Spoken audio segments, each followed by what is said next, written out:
بسم اللہ الرحمن الرحیم۔ السلام علیکم ناظرین، میں ہوں doctor Muhammad Salim and welcome to national narrative. ناظرین،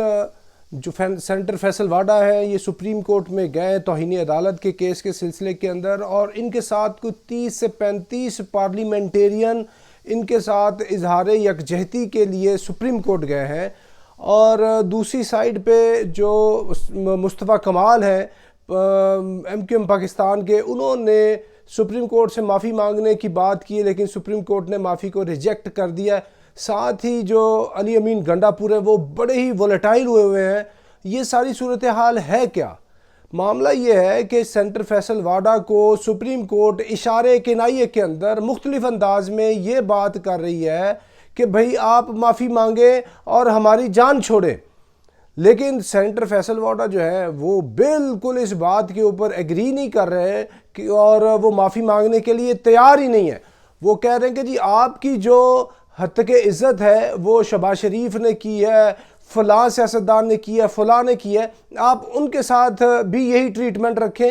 لیکن میں کسی صورت معافی مانگنے کے لیے تیار نہیں ہوں۔ جو ان کی باڈی لینگویج ہے اور ان کا جو سارے کا سارا کل جو پوسچر ہے وہ یہ بتا رہا ہے۔ تو ایسی صورت میں آپ یہ دیکھیں کہ جو پاکستان کی عدلیہ عظمیٰ ہے اس کو ایک طریقے سے یہ جتھا بھیج کر ایک ڈرانے کی کوشش کی گئی ہے اور ان کو انڈرمائن کرنے کی کوشش کی گئی ہے۔ یہ کام کرنے سے جو آلریڈی ایک آن گوئنگ ادارہ جاتی ٹکراؤ ہے عدلیہ اور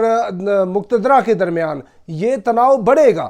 اور یہ 6 ججز کا جو لیٹر لکھنے والا معاملہ ہے، ان کی جو جاسوسی، ان کے بیڈ رومز، ان کے ریلیٹیوز اور ان کی نجی زندگی کے اوپر مختلف طرح کی جو انٹرفیرنس ہے، اس کے اوپر جو معاملہ ہے آلریڈی وہ ہائی لائٹڈ ہے۔ جسٹس منیب اختر اطہر من اللہ بات کر رہے ہیں، سپریم کورٹ کے جج، اور جسٹس محسن اختر کیانی جو ہے شاعر احمد فرہاد والے کیس کے اندر تو بالکل فرنٹل ہو چکے ہیں اگینسٹ دا اسٹیبلشمنٹ۔ تو یہ جو ادارہ جاتی ٹکراؤ ہے یہ کم نہیں ہو رہا، اور یہ فیصل واڈا والے کل کے یہ اس موو سے یہ لگ رہا ہے کہ یہ آگے بڑھے گا۔ تو معاملہ یہ ہے کہ جسٹس جو ہوتا ہے وہ تو بالکل بے لاگ ہوتا ہے۔ سپریم کورٹ کو چاہیے کہ اگر ان کے اوپر حق عزت بنتا ہے اور کنٹمپٹ آف کورٹ لگتی ہے تو لگائے، اور اگر وہ نہیں لگاتے تو سمجھے کہ سپریم کورٹ جو ہے ایک طرح سے خوف و ہراس کا شکار ہے۔ لیکن معاملہ یہ ہے کہ جب پیچھے اتنی بڑی قوت کھڑی ہوتی ہے کسی بھی فرد کے پیچھے، تو وہ نہیں بول رہا ہوتا، اس کے اندر وہ سافٹ ویئر بول رہا ہوتا، اس کے اندر وہ طاقت بول رہی ہوتی، اس کے اندر وہ چیز بول رہی ہوتی ہے جس کی بنا کے اوپر وہ دوسروں کو لتاڑ رہا ہوتا ہے، للکار رہا ہوتا ہے۔ یہی کام سینٹر فیصل واڈا کر آج کسی کی جرت نہیں ہے فیصل واڈا صاحب کے ساتھ کوئی بدتمیزی کر سکے، کوئی ان کے ساتھ بے ادبی سے بھی بات کر سکے۔ تو یہ صورتحال ہے ادارہ جاتی ٹکراؤ میں۔ اور معاملہ یہ کہ دوسری سائیڈ پہ مصطفیٰ کمال جو ہے وہ معافی مانگنے کی بات کر، مصطفیٰ کمال کو اس طرح کی بیکنگ نہیں ہے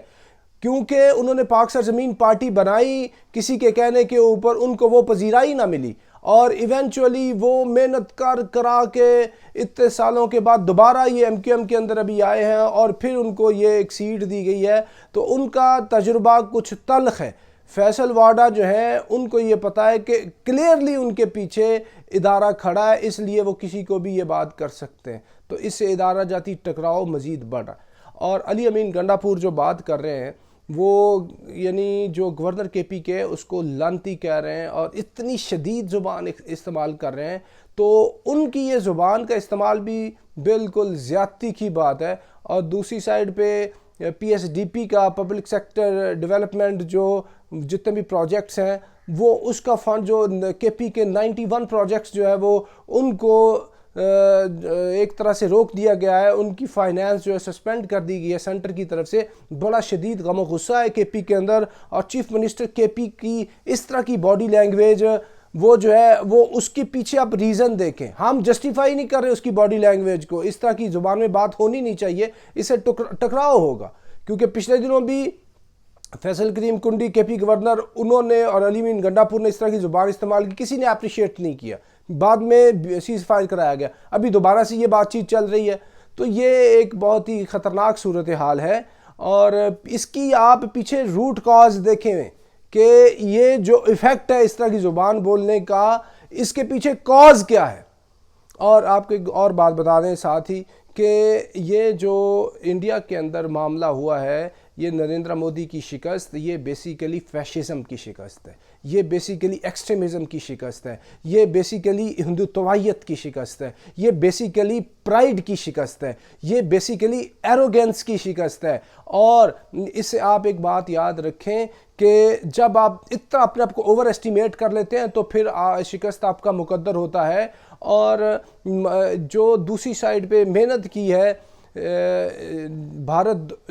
جوڑو یاترا کے سلسلے میں، راہل گاندھی نے پورے ہندوستان کا ہزاروں کلومیٹر کا پیدل سفر کیا ہے، تو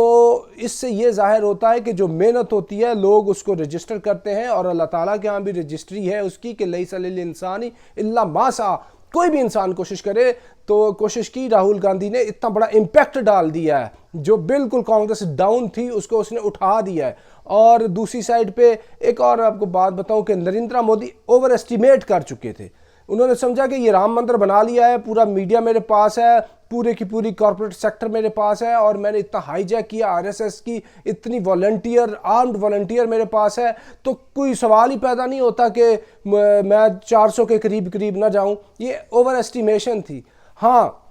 اگر وہ چھوٹا سا کام کر لیتے، کوئی فالس فلیگ کر لیتے اڑی کی طرح، پلوامہ کی طرح، اور پاکستان کے ساتھ کوئی ملٹری سٹینڈ آف کر لیتے تو ہو سکتا ہے ان کے چانسز بہت بڑھ جاتے۔ اس سٹینڈ آف کو، پاکستان کے ساتھ فالس فلیگ کو، کشمیر کے اندر کوئی اس طرح کی وہ چیز کرتے تو اس سودے کو، اینٹی پاکستان سودے کو زیادہ بیچ سکتے تھے، لیکن انہوں نے اپنے آپ کو اتنا اوور ایسٹیمیٹ کر لیا کہ اس کی تو ضرورت ہی کوئی نہیں ہے، ہم نے رام مندر بنا دیا، پورے میڈیا کو ہم نے خریدا ہوا ہے، کارپوریٹ سیکٹر ہمارے ہاتھ میں، اتنی ہم زیادہ اکنامک جو ہے وہ پراسپیرٹی لے کے آ رہے ہیں، تو سوال ہی پیدا نہیں ہوتا کہ ہمارے علاوہ کوئی اور آپشن ہو۔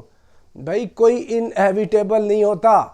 تو محنت ایک چیز کا نام ہے، گراؤنڈ ریئلٹی ایک چیز کا نام ہے، اور الیکشن کی ایک پوری سائنس ہے، اس کے اوپر آپ نے اس طریقے سے توجہ نہیں دی جو توجہ کانگریس اور ان کے ساتھ اتحادی پارٹیوں نے دی۔ تو یہی معاملہ پاکستان کے اندر ہے۔ اگر پاکستان کے لوگ یہ جو پاکستان کے اندر نظام چل رہا ہے اس کے اندر استقامت سے جد و جہد کرتے رہتے ہیں، تو آخرکار ایک دن آنا ہے کہ جب عدل کا بول بالا ہونا ہے اور اس بربریت نے ختم ہونا ہے، اور پاکستان جو ہے جو چوک ہوا پچھلے 2-2.5 سال سے، یہ پاکستان سٹیٹس کو اس کا یہ ختم ہوگا اور پاکستان نارملسی کی طرف جائے گا۔ اس کی شرط یہ ہے کہ استقامت رہے، محنت رہے، جد و جہد رہے۔ اگر آپ یہ کریں گے تو پاکستان بھی اسی طرح نارمل ہو جائے گا جس طرح انڈیا جو ہے ہندوتوائیت سے اور مودی کی فیشزم سے ایک نارملسی کی طرف جا رہا ہے۔ تب تک کے لیے اتنا، up till next time, thank you very much. Pakistan زندہ باد۔